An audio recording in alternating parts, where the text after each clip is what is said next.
Assalamualaikum warahmatullahi wabarakatuh.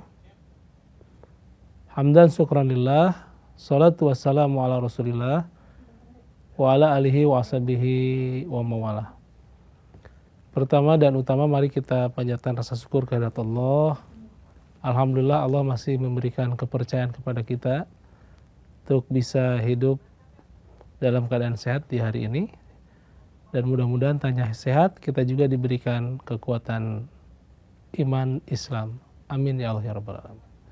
Salawat salam semoga tercurah limpah kepada Nabi mulia Nabi Muhammad sallallahu alaihi wasallam.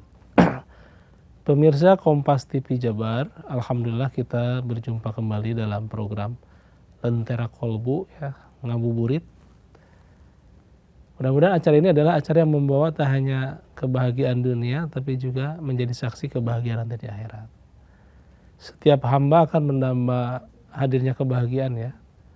Ada yang menyangka bahwa bahagia itu kalau punya uang berlipat-lipat, rumah bertingkat-tingkat, ya, emas berkarat-karat, maaf bukan sekarat itu.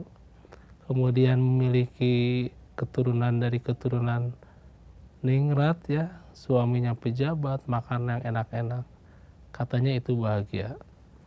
Tapi sesungguhnya kalau kita bertanya kepada Nabi kita, Nabi SAW, apa indikasi bahwa seseorang itu bahagia dunianya dan bahagia akhiratnya? Salah satunya ada indikasi bahwa Rasulullah pernah berpesan kepada Ibnu Abbas ya, salah seorang sahabat Nabi yang usia muda sudah didoakan untuk faqih fiddin, paham sekali terhadap agama ini.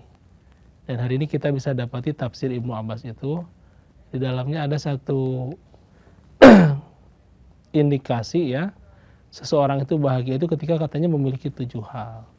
7 di dunia dan 7 di akhirat. 7 di dunia yang pertama adalah memiliki qalbun syakirun, hati yang bersyukur ya. Karena sebesar apapun harta yang diberikan di dunia ini, selama tidak disyukuri, sesungguhnya dia tidak akan pernah menikmati kebahagiaan di dalamnya. Dan bagaimana cara kita bersyukur? Rasul berpesan, undur ila asfala minkum. Lihatlah orang yang paling rendah, paling lemah di antaramu gitu. Maka kamu akan bersyukur. Ketika kita hari ini alhamdulillah punya rumah ya, yang lain masih ngontrak gitu. Alhamdulillah punya kendaraan, yang lain jalan kaki. Alhamdulillah masih punya kaki, yang lain mah nggak punya kakinya juga. Yang membuat enak itu sebenarnya punya TV yang luas atau mata kita yang jelas gitu melihat TV itu. Jadi bukan TV yang besar, selama mata kita bisa melihat dengan baik, alhamdulillah. Kalaupun TV-nya jelek ya, jelas jeleknya itu gitu. Selalu bersyukur kepada Allah. Dan sungguh luar biasa perkara orang mukmin, azaban li alil mukmin, ketika dia diberikan banyak rezeki bersyukur, dan ketika dia diberikan ujian dia bersabar. Yang pertama. Yang kedua adalah indikasi seorang bahagia di dunia adalah ketika memiliki auladu abroron, putra putri berbakti begitu, solih salehah. Apa ciri anak yang soleh itu? Di dunianya dia hikmat hormat kepada kedua orang tuanya. Pokoknya dalam bahasa Al-Quran itu, waladzina yaqulu rabbana hablana min azwajina wa dzurriyyatina qurrata a'yun. Dia menjadi qurrata a'yun. Qurrata a'yun itu adalah hitamnya mata, ini bahasa kiasan ya. Artinya saking anak itu membanggakan, membahagiakan orang tuanya. Kebanggaan kedua orang tuanya. Jadi ada dia di rumah bersih, itu rumah teh. Di luar pun menenangkan jiwa. Gak sebaliknya ya, datang ke rumah Pak Balatak. Dia keluar yang datang polisi ya. Kalah menginterogasi kita. Nah, anak soleh itu anak yang hikmat hormat. Dan ciri anak soleh adalah anak yang bisa mendoakan kedua orang tuanya dan meneruskan kebaikan kedua orang tuanya. Kenapa? Karena kita tidak mungkin usia kita selamanya ya. Umur umati baina sittin wa sab'un. Baina sittina wa sab'un ya. Umur umat Nabi Muhammad itu antara 60-70. kita tidak bisa memanjangkan amal kita kecuali diteruskan oleh anak cucu kita. Nah, setiap manusia akan terputus kecuali 3 hal. Yang terputus itu amalnya, bukan kehidupan. Hidupnya masih lestari. Walaupun kita berbeda alam dengan kedua orang tua kita masih menunggu doa-doa kita. Dan anak soleh itulah yang meneruskan kebaikannya. Maka walaupun orang tuanya wafat, sesungguhnya amalnya terus mengalir sampai akhir. Yang kedua ya. Yang ketiga, kata Ibnu Abbas adalah ketika memiliki khulatus sholihin. Apa itu lingkungan yang soleh? Ya, lingkungan yang soleh itu yang mengajak dari apa? Dari riya jadi ikhlas gitu. Dari sombong jadi tawadu, ilal kibri ilal tawadu. Dari apa lagi? Dari sifat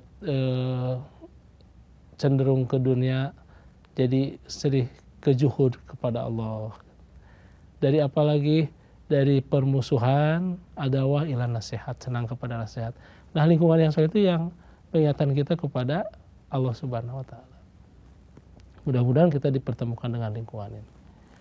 Dan yang keempat adalah kita memiliki pasangan hidup yang soleh, al-azwah as-solihah.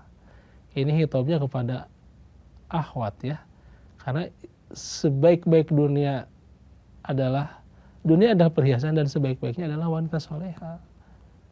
Tanyain nanti ke Pak MC ya, Kang Miftah, apa artinya bawa rumah yang banyak ya, isinya interior bagus semuanya, tapi di dalamnya panas ya, karena istrinya tidak soleh gitu ya, tidak soleha. Jadi semua yang dilakukan suami pergi pagi pulang petang, penghasilan pas-pasan lah, pas butuh ada terus ya. Itu buat istri dan keturunan. Tapi kalau istrinya tidak memanfaatkan, sungguh rugi. Insyaallah ya. Maka yang keempat tadi azwah solihah, sebaik-baik dunia umataun, dunia itu adalah perhiasan, dan sebaik perhiasan adalah ketika dikaruniai istri yang saleh, menenteramkan jiwa. Yang kelima adalah al-malul halal, ketika kita diberikan harta yang halal, banyak lagi gitu. Insya Allah orang itu bahagia. Harta yang halal, yang insya Allah ketika dimakannya itu halalan thayyiban, ya udah halal enak lagi gitu. Dampaknya apa? Atatirwal watoharoh, dia bisa membersihkan badan dan mensucikan jiwa. Harta yang halal itu enak dimakan lahir dan batin. Ya, jangan pernah menyangka orang-orang yang mengambil hak orang lain dia seolah dapat besar ya, triliunan. Tapi kehidupannya sesungguhnya dia tidak bahagia. Karena dia tidak mendapatkan harta yang berkah. Ya. Dan keberkahan yang diberikan oleh Allah bagi kita yang memiliki harta yang halal. Dan keenam adalah tafaquh fiddin. Apa? Kita diberikan pemahaman yang luas terhadap agama ini. Gitu ya. Apa sih fungsi agama ya? Fungsi agama itu agar hidup kita itu tentram, tenang. Apakah kita orang memahami agama itu tidak diuji? Lebih banyak ujiannya. Apakah tidak mendapatkan cobaan? Lebih banyak cobaannya. Tapi dia tenang terhadap hidupnya. Karena dia memahami bahwa akan ada balasan akhir yang Allah berikan kepada orang-orang yang meyakini keimanannya.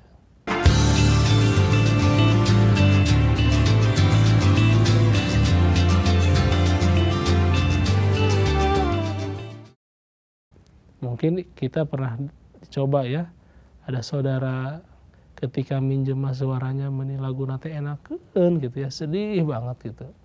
Butuh 2 juta. Ada 1 juta, nggak apa-apa, 1 juta juga ya.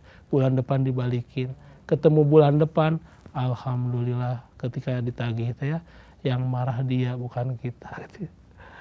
Apa katanya? Kan saya mintanya 2 juta baru 1 juta. Sini 1 juta lagi. Waduh. Nikah sebenarnya. Tapi demikianlah kehidupan ya. Dan orang yang memiliki agama, kalaupun dia kecewa tidak terlalu kecewa banget, biasa aja. Dan kalau dia sedang bahagia, biasa. Jadi ambek teuing gitu ya.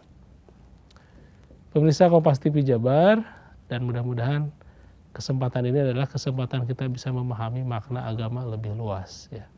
Insya Allah agamalah yang membuat hati kita lebih tenang. Dan sebelum terakhir yang akan bertanya bisa ke kanal YouTube Kompas TV Jabar ya. Hari ini sedang live, tanya aja langsung, kita akan bisa langsung berdiskusi, berdialog, ketik di kanal YouTube Kompas TV Jabar. Oke. Dan yang terakhir adalah ciri seorang bahagia itu ketika memiliki umur yang berkah. Ya. Umur yang berkah itu yang penuh kebaikan-kebaikan. Maka ketika dia penuh dengan kebaikan, dipastikan dia akan mulia di akhiratnya dengan amalan pertamanya yakni husnul khotimah. Husnul khotimah adalah dia akhir yang baik ya. Karena hari-harinya kebaikan, maka berakhirnya dengan kebaikan. Maka malaikat yang datang juga adalah malaikat kebaikan. Ketika ciri seorang berakhir usianya ya, maka dia akan merasakan yang goib jadi nampak nih. Yang nampak mulai jadi goib gitu. Hatta idza balagati taraqi ya. Ketika seseorang sakit ya di rumah sakit, kemudian dia akan berpisah dengan raga dan nyawanya, maka dari bawah ketarik ke atas gitu. Wakila man raq, dia akan merasakan saat ini saat berpisah gitu. Saya pernah juga menyaksikannya. Seorang hamba yang akan kembali kepada Allah, mungkin dia merasakan wakila man raq wa dhanna annahu al-firaq. Dia mulai berpersepsi ya, mungkin ini saatnya berpisah ya. Wa dhanna annahu al-firaq. Cak orang Sunda mah papirak gitu ya. Berpisah dengan dunia. Dia mulai menatap satu-satu keluarganya, dan setelah itu wal tafatis syaku bisak, dia menahan kakinya, betis kiri betis kanan, menahan nyeri cak orang Sunda mah ya, ke atas terus sampai akhirnya dia berpisah. Ila rabbika yauma idzinil masyak. Hari ini saatnya kita kembali kepada Allah. Nah, seseorang akan mulia itu tergantung di akhir kehidupannya. Apakah umur terakhirnya itu dalam husnul khotimah? Maka kalau ditanya apa sih mulia di akhirat itu? Satu, husnul khotimah gitu. Kedua, nanti akan disambut oleh malaikat an-nazi'atu gharqa wan nasitatu nasta. Ada malaikat yang mencabut dengan yang sangat keras ya, kasar, dan ada yang menyambut dengan sangat lembut. Nah, bagi yang akhir kehidupannya husnul khotimah bukan khotimah, dia akan disambut oleh malaikat yang penuh kebaikan. Kemudian dibawa oleh malaikat rahmat. Yang ketiganya adalah cirinya dia digembirakan ya, kepada jiwa-jiwa yang tenang itu, ala takhafu wa la tahjanu wa absiruhunna bil jannah. Kamu jangan takut, jangan khawatir. Kenapa? Karena kamu sudah dijaminkan surga bagimu.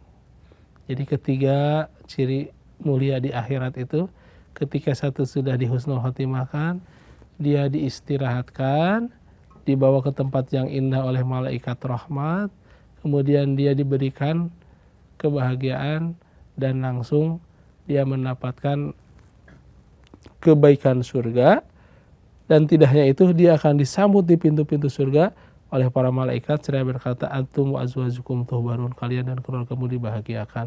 Salamun alaikum bima sabartum, keselamatan bagimu orang-orang yang dahulu penuh sabar di dunia dan hari ini mendapat kebahagiaan surga yang bahagia. Mudah-mudahan kita termasuk orang yang bahagia dunianya, mulia akhiratnya. Demikian. Ya. Assalamualaikum warahmatullahi wabarakatuh. Waalaikumsalam. Ketemu lagi, Ustaz. Sehat. Alhamdulillah. Ya, dalam program Lentera Kolbu Ngabuburit. Siap. Ustadz, ini ada pertanyaan dari pemirsa YouTube Kompas TV Jawa Barat. Hukumnya apabila kita terlalu memikirkan dunia, akhirnya akhirat kita terlupakan. Itu bagaimana, Ustadz? Iya. Malah ada sebaliknya ya. Satu hari ada yang berdoa begini kepada Allah ya. Ya Allah, tak apa aku di akhirat menderita ya. Yang penting di dunia menderita, tapi yang penting di akhirat bahagia. Nah, Rasul ditolak itu doa begitu. Mau nggak aku kasih doa yang lebih baik gitu. Karena ada orang berkata walajil kuna robbana atina fid dunya hasanah wa fil akhirati min khalaq. Jadi nggak apa-apa di dunia menderita, yang di akhirat bahagia. Kalau Ustaz mah tadi nanyanya kebalik ya. Ini mana ngedoanya gitu. Kata Rasulullah sebenarnya tidak setuju dengan doa itu. Seharusnya doanya adalah waladzina yaquluna robbana atina fid dunya hasanah wa fil akhirati hasanah wa qina adzabannar. Al-Baqarah ayat 201. Jadi seimbang dunianya dan akhiratnya. Nah kalau tadi mah dunianya nggak perhatian, ke akhirat aja, dan Rasulullah tidak menyetujuinya. Gitu. Jadi saya tidak melarang hidup kita di dunia harus bahagia, Kang. Bila perlu tadi ya, kita memiliki harta yang melimpah, putra yang soleh-solehah, kita bisa berangkat ke Mekah, gitu ya. Kita juga bisa melaksanakan umroh, kita juga bisa memberikan rezeki yang banyak kepada saudara-saudara kita. Dan yang terpenting juga akhiratnya jangan dilupakan. Jadi terlalu memikirkan dunia, ya jangan terlalu memikirkan dunia, harus seimbang. Tapi kalau mau terlalu memikirkan dunia, biasanya akhiratnya lupa. Kalau memikirkan akhirat, dunianya pasti dapat.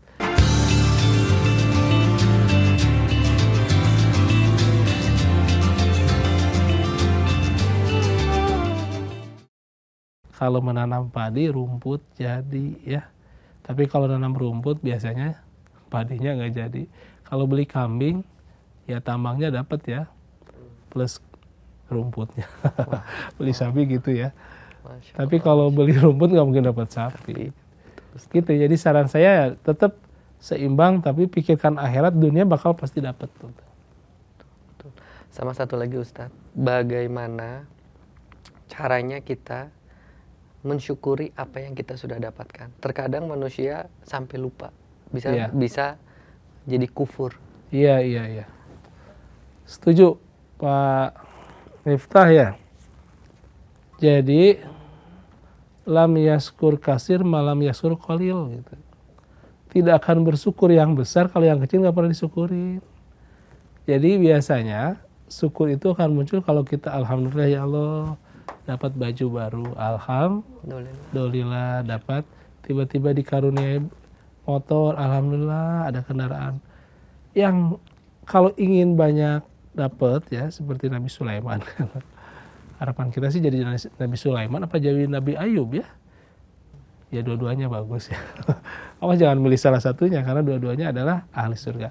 Cuman kalau ingin seperti Nabi Sulaiman, syukurilah yang ada itu. Pasti Allah datangkan yang tidak ada. Selama kita tidak mensyukuri yang kecil, itu yang besar nggak akan pernah disyukuri itu. Alhamdulillah istri, ngomong wae alhamdulillah, makhluk Allah yang paling luar biasa ya. Nah gitu Pak. Jadi cara mensyukuri itu syukuri yang kecil dulu, nanti Allah mensyukuri yang besar. Begitu. Dan syukur itu salah satu bentuknya adalah dengan lisan dan juga dengan raga. Syukur terhadap raga dengan sholat, syukur terhadap harta dengan zakat, syukur terhadap syukur terhadap putra kita dengan disoleh-solehkan, dan syukur dengan agama melakukan ketaatan kepada Allah. Begitu. Sumber segala kebahagiaan adalah syukur terhadap agama kita. Masya Allah. Demikian. Kalau ini Ustadz, kalau misalnya anak, kalau tadi kan Ustadz bilang kan anak yang soleh ya Ustadz. Iya. Tapi bagaimana kalau misalnya dalam satu keluarga ada dari keluarga anaknya mungkin lebih banyak membangkangnya. Apakah itu salah satu memang dosa yang lebih banyak di keluarga tersebut atau memang harus bagaimana Ustadz? Ada Nabi Nuh ya. Nabi yang dikaruniai 4 anak, Kan'an, Sam, Yafut, dan Khon'an satu lagi. Dari 3 atau 4 anak ini ada satu yang tidak soleh. Apakah Nabi Nuh gagal? Tidak ya, karena dia lailan wa naharon, siang malam ngingetin anak itu dan istrinya. Ayo tapi tidak beriman. 1000 tahun kurang 50, 850 tahun coba. Masalah. Apakah Nabi Nuh gagal? Tidak. Jadi selama kita telah mengajak kepada kedua istri kita, anak keturunan kita kebaikan, sampai puncaknya nggak soleh juga, ya Allah lah maha mengetahui. niat kita untuk mensolehkannya ada gitu. Jangan berarti biarin aja bapaknya kalong anaknya kampret ya, bapaknya nyolong anaknya nyopet ya diantepin gitu ya. Oh jangan gitu kata yang waktu itu. Selama kita sudah mengajarkan kepada anak kebaikan dan anaknya tidak mengikuti, Allah lebih mengetahui. Dan tidak ada yang gagal ya. Sudah ada portofolionya Nabi yang terdahulu gitu. Yang nggak boleh gitu, nggak ngajarin kesolehan kepada anak kita. Begitu Kang. Alhamdulillah ya. Waktu kita 1 menit lagi nih kata produser. Jadi intinya adalah kita pastikan memiliki indikasi yang 7 tadi. 1, hati yang bersyukur. 2, putra-putri yang berbakti, lingkungan yang soleh, pasangan hidup yang soleha, kita memiliki harta halal berkah melimpah, kita juga memiliki pemahaman agama yang luas gitu. Dan 1 lagi, kita memiliki umur berkah, pasti itu ciri orang bahagia di dunianya. 2, ketika di akhirat, seorang akan bahagia dan mulia ketika 1 diawali dengan husnul khotimah, maka dia akan dibahagiakan dengan malaikat pembawa rahmat, disambut dan digembirakan dengan hadirnya surga. Dan 1 lagi, radhiyallahu anhum wa radu'an. Allah ridho kepadanya, dia juga ridho kepada Allah, dan dia saling radhiyallahu anhu wa radu'an, dzalika liman khasyiya rabbah. Dan itu tidak didapati kecuali orang-orang yang takut hanya kepada Allah Subhanahu wa taala. Mudah-mudahan kita termasuk orang yang dunianya bahagia, akhiratnya mulia. Terima kasih. Saya Taufik Hidayat, aqulu qouli hadza, astaghfirullah li wa lakum. Wassalamualaikum warahmatullahi wabarakatuh.